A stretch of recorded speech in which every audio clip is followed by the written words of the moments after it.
And you've had a pretty big involvement in the growing of. I mean, GUE are big on the GUE communities, and sort of we're trying to develop a bit of a community over here in Hong Kong with a group of GUE divers, or like-minded divers, at least. And so you've been pretty big. So you've got quite a pool of divers over there, especially from GUE Seattle, which is one of the biggest communities outside of Florida, I believe it is. So what does it take for you to develop a community of divers that just are like-minded? What would you sort of say, tips and hints? Good question. Yeah, because I get asked that fairly frequently, just because, you know, the proof is in the pudding, so to speak, right? You have a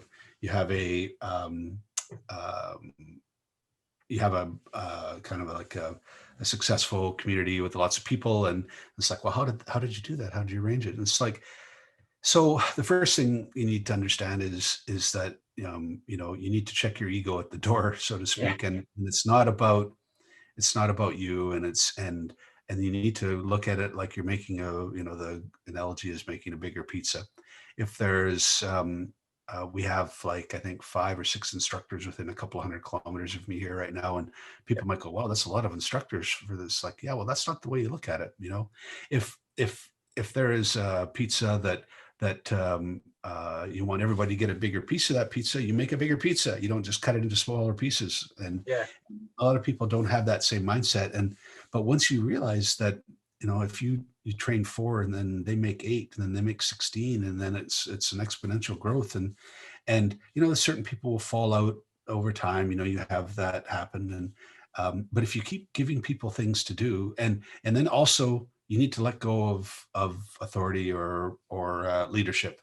You know, that's never been my role. I think one time I was the president of GUEBC like 10 or something years ago, but you know, that's not my role. You know, let someone else carry that torch. Let someone else do that.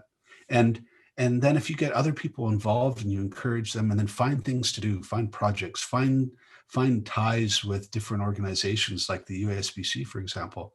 In Seattle, you know, there's multiple different times that we've worked with different groups, and those kind of things are amazing, you know.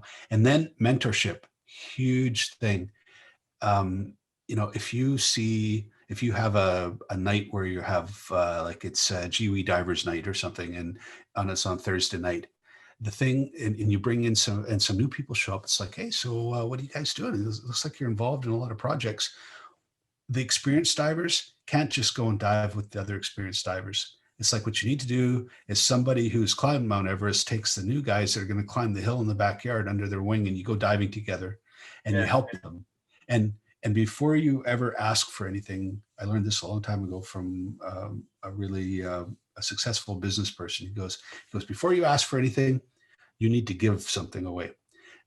So before you, you know, like before I ever taught a class in Seattle, I went down and did a free demo night to a whole bunch of people. And we just did a bunch of skills and had fun. And I, you know, carried the GUE flag and told them a bunch of stuff about GUE and got everybody interested. And the next thing you know, there's 5 people that were interested in the class. And then the ball just started rolling. We made another 1 instructor, and then now there's 3 instructors, and everybody's busy.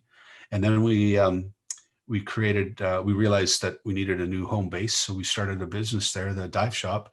And the dive shop is like it was never intended to be a dive shop. It was intended to be the home base with a couch in it. There are a couple of couches and a TV that people come and hang out at. And so even though it's a GUE dive shop, it's also a clubhouse, you know, and it's not just for GUE divers either. And that's another thing too, is that, you know, if you're just preaching to the choir all the time, you're not going to get much traction. So if you're you know, if someone comes around and they're interested and they're not GUE divers, well, there's your opportunity to you know, explain to people about all the awesomeness, the things that we can do.